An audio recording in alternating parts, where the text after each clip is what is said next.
రోజు రోజుకి పిల్లలని పట్ల విపరీత గారంతో చివరికి ఎటు కాకుండా చేస్తున్న తల్లిదండ్రుల వలన భవిష్యత్ తరాలు నాశనం అవుతుందంటూ ఒక మాస్టర్ గారి ఆవేదన ఒకటి బాగా వైరల్ అవుతుంది. అది ఒకసారి విందాం. నా పేరు ఎన్ఎస్ఎన్ రెడ్డి. నేను కరీంనగర్ జిల్లాలోని ప్రభుత్వ పాఠశాల ఉపాధ్యాయుని. తల్లిదండ్రులకు చేతులు జోడించి నమస్కరించి చేసుకుంటున్న విన్నపం ఏమనగా, క్రమశిక్షణకు మారుపేరుగా ఉండే పాఠశాలలో విద్యార్థుల హెయిర్ స్టైల్పై, వారి నడవడికపై ఎన్నిసార్లు హెచ్చరించినా వారి ప్రవర్తన మార్పు రావడం లేదు. ఉపాధ్యాయులు చూస్తూ ఏం చేయలేని నిస్సహాయ స్థితిలో ఉంటున్నారు. తల్లిదండ్రులకు తమ పిల్లలపై శ్రద్ధ నియంత్రణ లేకపోతే ఇలానే తయారవుతారు. క్రమశిక్షణ మాటలతో రాదు, కొద్దిపాటి దండన భయభక్తులు ఉంటేనే వస్తుంది. పిల్లలకి బడిలో భయం లేదు, ఇంట్లో భయం లేదు. అందుచేతనే సమాజం ఈరోజు భయభ్రాంతులకు గురవుతుంది. వాళ్లే ఈ రోజుల్లో రౌడీల్లా తిరుగుతున్నారు. ఇక్కడే గురువుని గౌరవించిన సమాజం వినాశకాలానికి గురవుతుంది. ఇది నిజం. గురువు అంటే భయం లేదు, మరియు గౌరవం లేదు. ఇక చదువు సంస్కారం ఎట్లా వస్తుంది? కొట్టద్దు, తిట్టద్దు, బడికి రాని వాడిని ఎందుకు రావట్లేవు అని అడగద్దు. చదవాలని, హోంవర్క్ అని కొట్టినా తిట్టినా టీచర్లదే తప్పు. 5వ తరగతి నుండే కటింగ్ స్టైలు, చినిగిన జీన్స్ గోడల మీద కూర్చోవడం, వెళ్ళేవాళ్ళని వచ్చేవాళ్ళని కామెంట్ చేయడం, అరే సార్ వస్తున్నారా అని అంటే వస్తే రాని అనే పరిస్థితి. దరిద్రం ఏంటంటే కొంతమంది తల్లిదండ్రులే మావాడు చదవకున్నా ఏం కాదు, మా వాడిని మాత్రం కొట్టద్దు అంటున్నారు. ఇంకొక విషయం ఏంటంటే, ఎవరు బాబు నీకు కటింగ్ చేయించిందంటే మా నాన్న సార్ అంటున్నారు. పెన్ను ఉంటే పుస్తకం ఉండదు, పుస్తకం ఉంటే పెన్ను ఉండదు. కొనరు, తెచ్చుకోరు. భయం ఉండాలని 2 దెబ్బలు వేద్దామంటే ఎట్నుంచి పోయి ఎటు వస్తుందో అని భయం.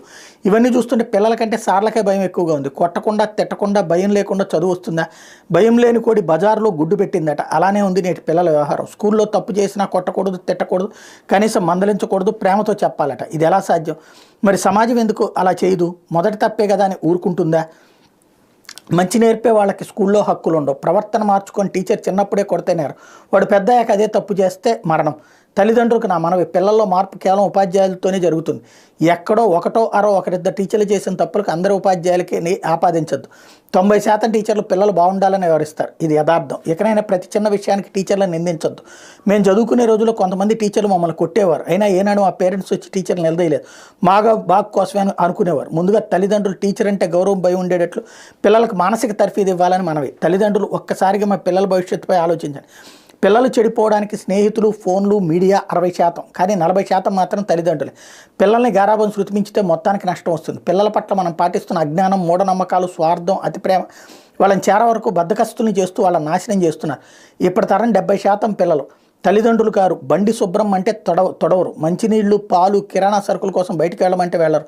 లంచ్ బ్యాగులు, స్కూల్ బ్యాగులు శుభ్రం చేసుకోరు. కనీసం ఇంటి దగ్గర చిన్న చిన్న పనుల్లో సహాయం చేయరు. రాత్రి 10 గంటల్లోపు పడుకుని ఉదయం 6 లేదా 7 గంటలలోపు నిద్ర లేవరు. గట్టిగా మాట్లాడితే ఎదురు తిరగబడి సమాధానం చెప్తుంటారు. తిడితే వస్తువులను విసిరి కొడతారు. ఎప్పుడైనా దాచుకోమని డబ్బులు ఇస్తే మనకు తెలియకుండా ice creams, cool drinks, noodles, ఫ్రెండ్స్కి పార్టీలు, ఫ్రెండ్స్ కోసం గిఫ్ట్లు కొనుగోలు చేస్తున్నారు. మైనర్ పిల్లలకు బైకులు ఇవ్వడం, వారి యాక్సిడెంట్లకు చేయడం, కేసుల్లో ఇరుక్కోవడం. ఆడపిల్లలు అయితే తిన్న కంచం కూడా కడగడం లేదు. ఇల్లు ఓడ్చమంటే కోపాలు వచ్చేస్తున్నాయి. అతిథులు వస్తే కనీసం గ్లాసులు మంచినీళ్ళు ఇవ్వాలన్న ఆలోచన లేని అమ్మాయిలు కూడా ఉన్నారు. 20 సంవత్సరాలు దాటినా చాలామంది ఆడపిల్లలకు వంట చేయడం రాదు.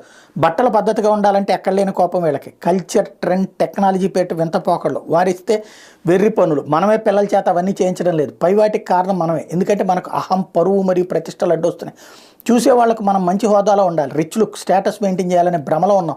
గరాబంతో పెరిగిన వాళ్ళు మధ్యలో మారమంటే మారడం అస్సలు జరగదు. వారిని కష్టపెట్టమని కాదు ఇక్కడ చెప్పేది, కష్టం గురించి తెలిసేలా పెంచండి. కష్టం, డబ్బు, సమయం, ఆరోగ్యం విలువ తెలియకపోతే వారికి జీవితం విలువ తెలియదు. ప్రేమతో గారాబంగా మనం చేస్తున్న తప్పుల వలన కొందరు యువత 15 ఏళ్లకే ప్రేమ, దోమ అంటాం, సిగరెట్స్, మందు, బెట్టింగ్, డ్రగ్స్, దొంగతనాలు, రేపులు, హత్యలు చేస్తున్నారు.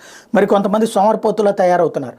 అభినయాలు కనబడడం లేదు, అనుకోగా ఉండటం రాదు, సంస్కృతి సంప్రదాయాలు పట్టించుకోవడం లేదు. ఇలాగే ఉంటే కొంతకాలానికి తల్లిదండ్రులు గౌరవించే పద్ధతి కూడా లేకుండా పైన ఆశ్చర్యపోవాల్సిన అవసరం లేదు. భార్యకు వంట వండడం సరిగా రాదే నేటి యువత బిర్యానీలు, కర్రీ పాయింట్లు వెంటపడుతూ చిన్న వయసులోని gastric ulcer, gallbladder stones, kidney స్టోన్లు బారిన పడుతున్నారు. మరొక ఫ్యాషన్ ఏంటంటే పెరుగు, మజ్జిగ తీసుకుంటే వాంతులు చేసుకోవడం. కొన్ని ఆహార పదార్థాలు ఎంత ఆరోగ్యకరమైన కూడా వాళ్ళకి అనవసరం. కాలేజీ పిల్లలు అయితే సరిగ్గా పిడికిలు పట్టేంత టిఫిన్, లంచ్, చిన్న బాక్స్ రైస్. చాలామంది ఫ్రూట్స్ అస్సలు తినరు. గర్భవతులైన తర్వాత వాళ్ళ బాధలు వర్ణాతీతం. టోటల్ మెడిసిన్ మీద డిపెండ్ అవ్వడం. 100లో 90 మంది సిజేరియన్ ద్వారా పిల్లల్ని కంటున్నారంటే వారి శారీరక పటుత్వం ఎంత పడిపోయిందో ఆలోచించండి. అలా ఉంటే పుట్టే పిల్లలు కూడా ఏదో ఒక జన్యు లోపంతో పుడుతున్నారు. 3వ తరగతి పిల్లాడికి సోడా బుడ్డి లాంటి కళ్ళద్దాలు, 5వ తరగతి వారికి అల్సర్, బీపీలు, 10వ తరగతి దాటేలోపు ఎన్నో ఆరోగ్య సమస్యలు వస్తాయి. వీటన్నిటికి కారణం మన పిల్లలను సరైన పద్ధతిలో పెంచకపోవడమే. అందుకే తల్లిదండ్రులు మారాలి.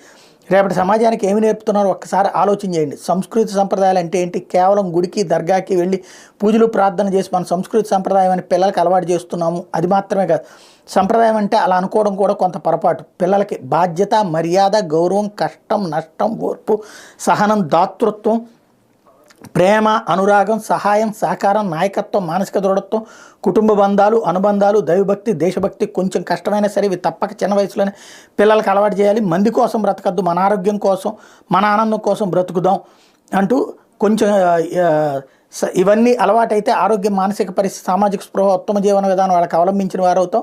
భావితరాల పిల్లల కోసం పిల్లలను మార్చే బాధ్యత మనందరి మీద ఉంది. చదివిన వాళ్ళందరికీ విన్నపం అంటూ ఇది అందరికీ తెలియజేయమని చెప్తున్నారు.